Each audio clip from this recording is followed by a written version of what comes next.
Hey fellow photographer, I hope you're gonna love this video because it's about models, about jewelry, and of course about photos. In particular, it is about lifestyle photos for jewelry advertisements. Now, this is kind of work that you do for clients like jewelry brands or for independent designers, or probably just for a designer that you found on Etsy and you want to bond with them because they do awesome pieces which you want to incorporate into your photos. Well, even if you just shoot glamour photos with models, you will definitely benefit from the tips that I'm about to share in this video.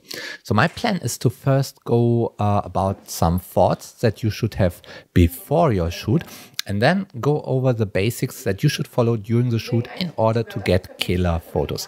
So what do you have to think about before the shoot? Well, most important, you need to get very, very clear about your target lifestyle feeling, about the feeling that you want to transport with your photos. Is it posh, proud, and self-confident?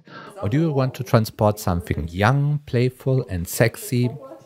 You need to get very clear about that, either together with your client in a briefing or in your own project just for yourself. And then once you know it exactly, then you do everything in your power to transport this feeling. You don't need much for that. I mean, what we used in this tutorial was a corner in a room. And you can, of course, use another location which matches your theme. You need, of course, a model, jewelry, some matching clothes. And what we used as a light source was soft boxes, a soft light source. You could also use an umbrella, or you can use something else. However, the two of us, we were two photographers here. We agreed on soft light, especially for this tutorial, since it's very easy to recreate and very safe to shoot. So let's talk about your friends and your enemies during such a shoot. What are your friends for lifestyle shooting? Well, the friends are styling and makeup. Your friends are fashion, the expression of the model, a matching location, a matching light. Yeah, it all helps you to create the lifestyle feeling. What are your enemies? Well, exactly the same. Exactly the same, because all of that, styling, makeup, fashion, expression, the location, even your light, it can all distract from the jewelry, which is actually the star of your shoot. So the key is to use all these cool elements, but to use them gently, to use them in a subtle way, which adds to the feeling, but it doesn't distract from the jewelry. So let's talk about all these items in detail. Starting with styling, makeup, and let's say the fashion. It all, of course, should match. It all should add to your target feeling, but it should be plain and simplistic. It should provide you with, let's say, a plain canvas for your star, for the jewelry. So it should underline that this jewelry pieces transform your model into, let's say, a desired person. Yeah, maybe even a femme fatale if you go for dramatic photos. But it just should underline it. It should not take over. It should not that the viewer is focused on the fashion, because that is so, how to say that, so eye-catching.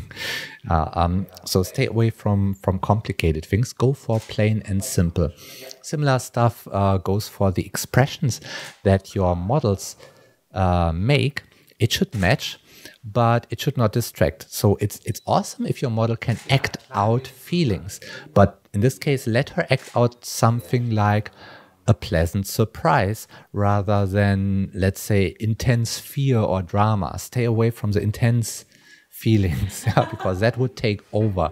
That would take over your photos. Then where should she look? She should, for this kind of photos, she should never look into your lens. Once she looks into your lens, she makes eye contact with the viewer, and then it's a portrait of the model. Then it's not a photo of jewelry anymore. So let her look somewhere else, make a story out of that, let her look down on her body or somewhere, but not into your lens. And the same goes for posing, as the poses should underline the target lifestyle feeling. So it should be a body language which matches.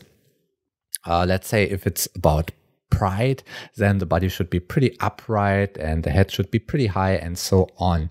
But it shouldn't be so weird that it's taking over your photo.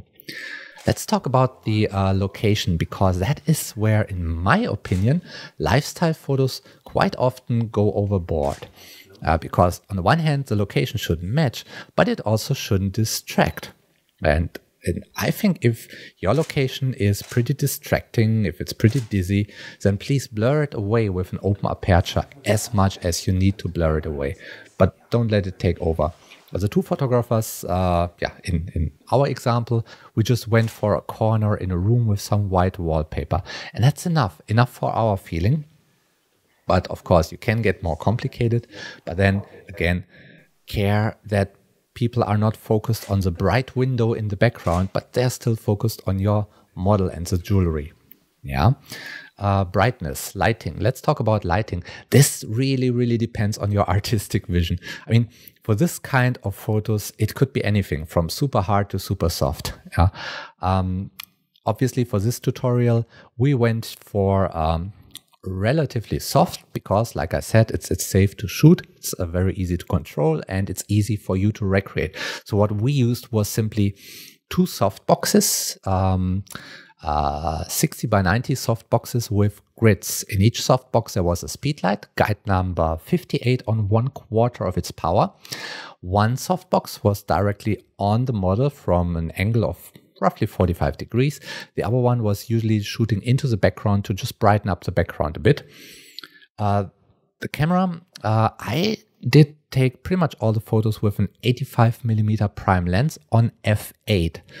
And ISO 320. All right, if you recreate it like this, let me give you some tips for the shoot.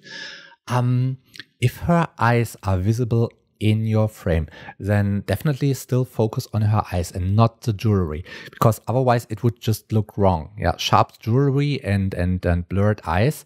Yes, it would transport your jewelry, but it would just look wrong, believe me. So still focus on her eyes.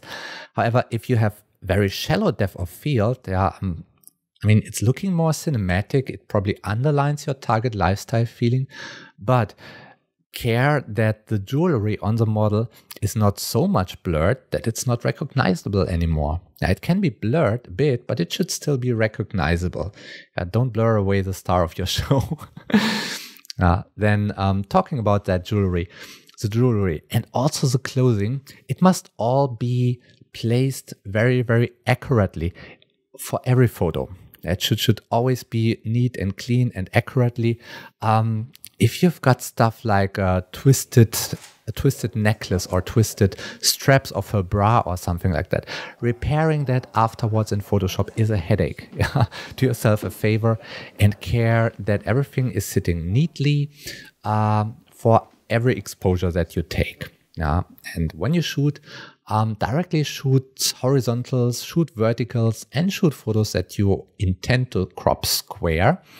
Even if your briefing or your plan only requires one of these formats, experience tells me that might change later, especially when you're working with a pretty creative agency and they see your fantastic photos and they only wanted to use it for a poster or for a catalog or so. But now they say, wow, these photos are so great. We also want to use them for that and for that and for that.